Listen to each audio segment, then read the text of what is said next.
This is the first time I've heard you speak, Vish. I wasn't here at the speech contest, so it's actually nice to hear it fresh. I asked myself, since it's an inspirational speech, what I felt throughout the speech. That was my first touchstone. And the second one, I asked how the delivery, how you spoke, moved, paused, contributed to what I felt. Let's talk about delivery, which is the easier topic. I don't know if any of you were here when Rory Baden gave a presentation at the district conference, but he talked about 4 types of speaking: loud and fast, soft and fast, and so on. There were 4 quadrants there. And in listening to your vocal variety, you covered all of the quadrants. I was asking myself, what is he using each quadrant for? And there was some confusion. Sometimes loud meant victory at the top of the mountain, and sometimes soft meant pathos, but soft also meant drinking a bottle of water. And there was a certain, all right, bottle of water, what's going on here?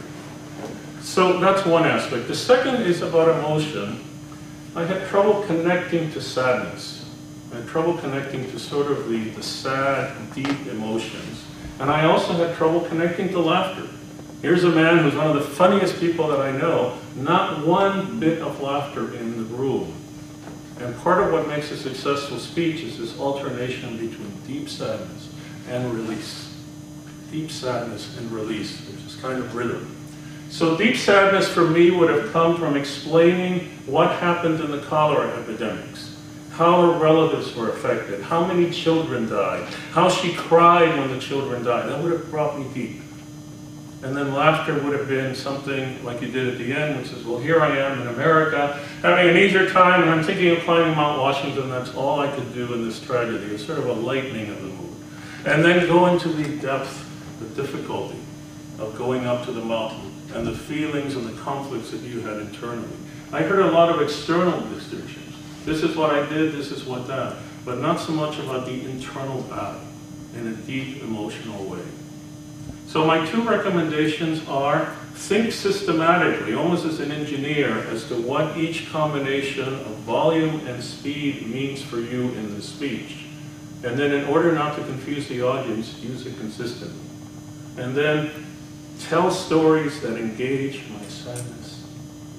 Do what you normally do, which is release me from that for some piece of humor, and then go to the loud triumph.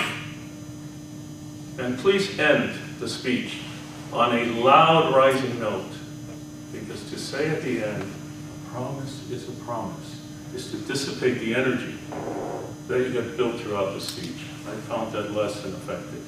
Let it go on a big bang. Thank you, Vish. I really enjoy your speech, and I hope you're the best in the contest, and I appreciate your seeking feedback from all of us.